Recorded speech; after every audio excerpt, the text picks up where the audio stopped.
Welcome to Sahal Magazine's weekly podcast. This is your source for in-depth and comprehensive discussions on the heart of Somalia.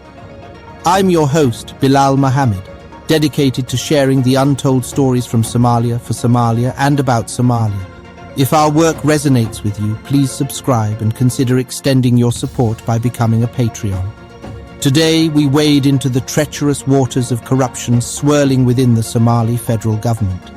The figurehead of this crisis, according to international observers, is none other than President Hassan Sheikh Mohamud, who has earned a dubious reputation as the world's most corrupt president.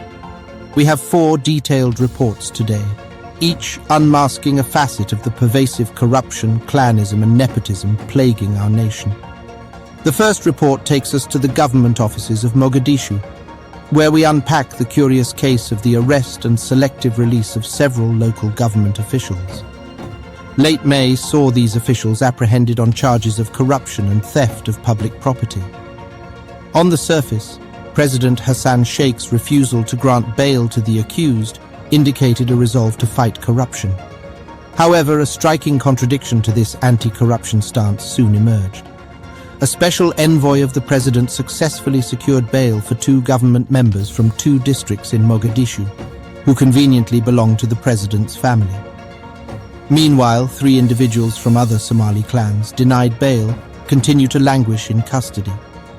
This glaring discrepancy raises alarm bells about the impartiality of the administration's commitment to combating corruption and the potential targeting of specific individuals. It also clearly shines that the president may be using the judiciary as a tool for political retribution and nepotism. For our second report, we shift our gaze to the Ministry of Trade and Industry, currently under the leadership of Minister Jibril Haji. Despite his emphatic denials, Galen Media's investigation reveals a nepotism-riddled landscape, with 9 of the recently appointed employees closely related to the Minister of Commerce. These aren't low-level positions. They include the Director of the Department of Certificates, Senior Advisor at the agency, and the Head of Internet Services, among others.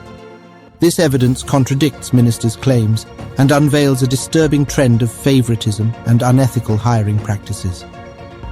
The third report takes us out into the vast expanse of Somali waters. The Minister of Fisheries and Marine Resources, Ahmed Hassan, recently ventured to the United Arab Emirates. Ostensibly, his mission was to negotiate a deal with a Chinese company for Somalia's fish market. This trip, however, culminated in a secretive agreement signed at the Marina Hotel in Dubai.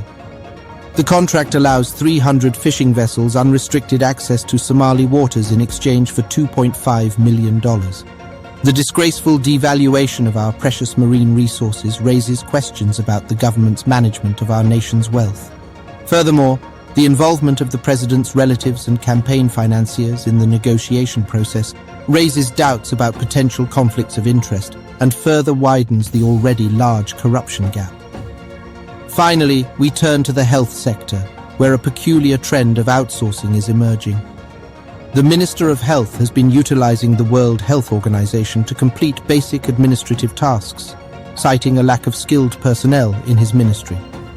This seems to be a direct result of nepotism, with hiring based on connections rather than competence, leading to inefficiency and a concerning reliance on external organizations for basic functions.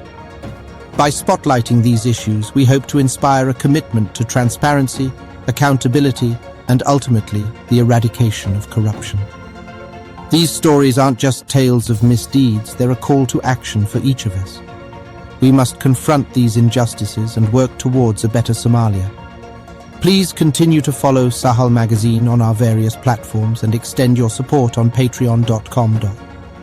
Your contribution ensures that we can continue this critical work. This brings us to the end of our weekly podcast. I'm Bilal Mohamed, and it has been a privilege to bring you another episode of Sahal Magazine. Remember, we rise by lifting others.